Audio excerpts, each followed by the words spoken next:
And that was my pop of the week, yo. Straight up, my pop of the week was Impact. Seeing the interaction between Impact and AEW. And sure, AEW is bashing Impact at every chance, but it's all part of it. It's all part of it. It's phenomenal. Love to see it. Love to see the camaraderie. Love to see. I mean, when did you ever think you went to see Kenny Omega and Rich Swann go at it like they did this past weekend? Oof. Like, blew my damn mind. Yeah, man. it's crazy. Yeah. It's crazy. Yeah. You know what I mean? Yo, Impact.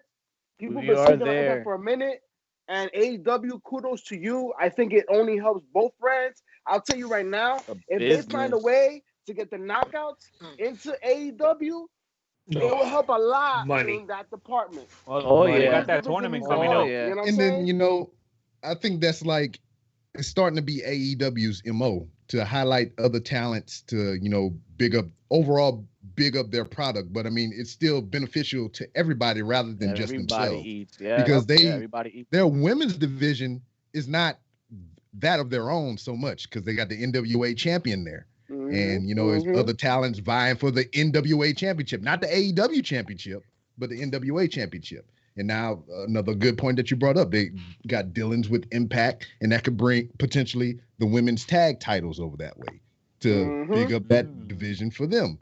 You know, it's just so many possibilities. I mean, there's even something that can be done. Yeah. There's something that can even be done with that FTW title that they keep parading around that motherfucker. Because they need to do something with it if it's going to be on TV. They got to make the FTW title. Anyway, JP, you lit the spark. I did. HPC of the week. Let's get into it, fellas.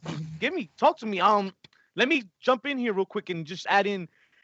We were talking about Wednesday night a lot and the Botchamania, right? And NXT jumped in there too, but we forgot to mention, Raw, I believe, outperformed the Wednesday shows.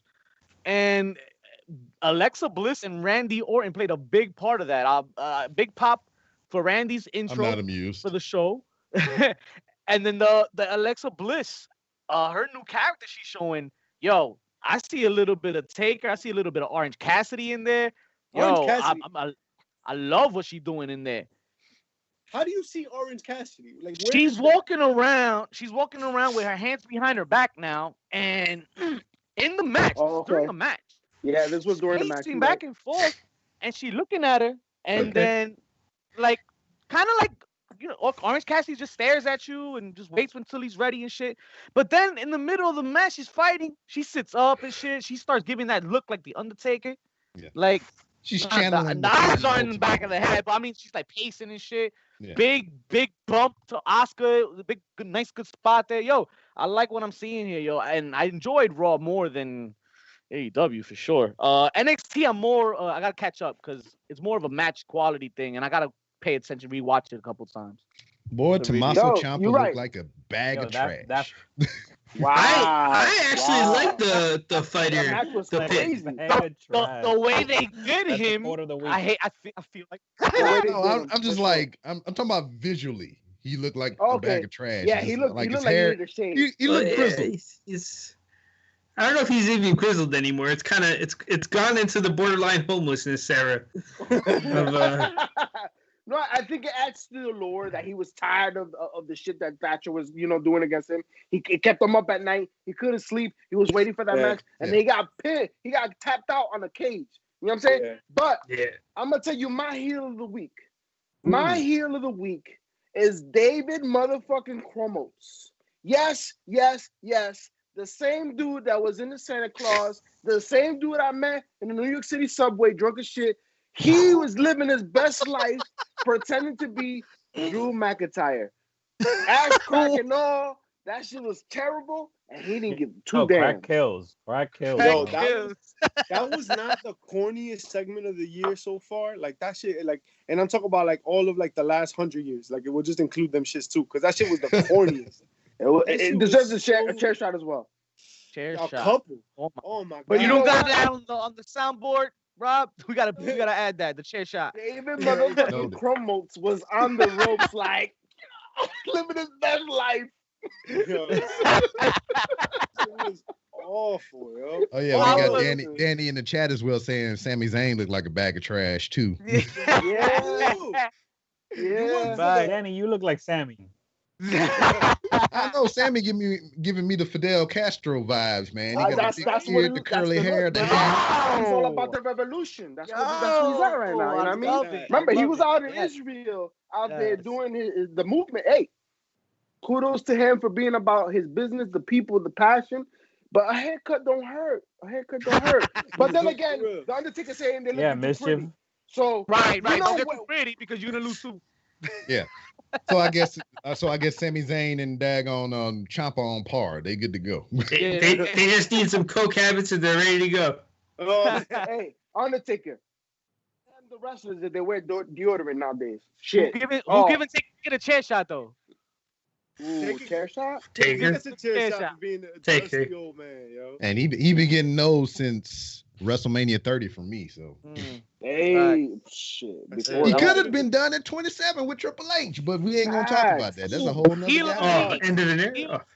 Moose, my man Moose for jumping Rich Swann after that main event match at Hard to Kill last week. I knew that was gonna happen. That was pretty good. And now, Moose is on the countdown. Moose is coming on the map. Listen, I disparage Moose a lot on this show. And his attires. Yeah. I just see a lot of Baron Corbin and Moose is the same bullshit. But Moose is stepping up. And Moose didn't block matches. Either, so. But I think the big thing is, just like Damian Priest, we've seen Damian Priest put in quality matches now. And it all started with Johnny Gargano. I think the same thing can happen with Moose when it comes to Rich Swann. I'm excited to see what they can do together in a match. And you know what, Moose?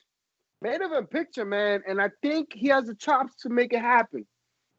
Let's see. No doubt. Just before I cut everybody off, Rob, man, I want to thank you for being part of this show tonight. Thanks for joining us, man. And why don't you give the fans your handles, man? Where can we find you each and every week? Well, you can find me hosting the Random Rambles with Rob podcast. You can follow me on Twitter at this lovely banner below me right here, at 3R Show on Twitter. And I also host a wrestling podcast. It's not as consistent as these fellas here. But we try. You can find it on randomrob.com along with all my other social medias and whatnot. Randomrob.com is where you can find me and all my shenanigans. No doubt. Rob, are you putting us in contention for the longest episodic running podcast? Is that something you're are you throwing that into the universe? Is that what I think there's a Slurpee for that? Hey, are we the Monday Night Raw podcast? Hey, you could be. Hey, I am not at liberty to say. I had to consult with my counsel and everything. I can't make these accusations. Like that.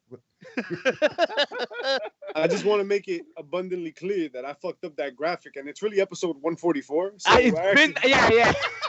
It's all right. We still got 2 minutes. We still got 2 minutes. You could change it. The title too. Change it before I cut them off. Change it real quick. Put a sticky note on it. And what is WD-40 when you need it? Real quick, most importantly, check us out on Twitter and IG at HPC2Speak to talk to your favorite bad guys and make sure to subscribe. Change by the transition. Our YouTube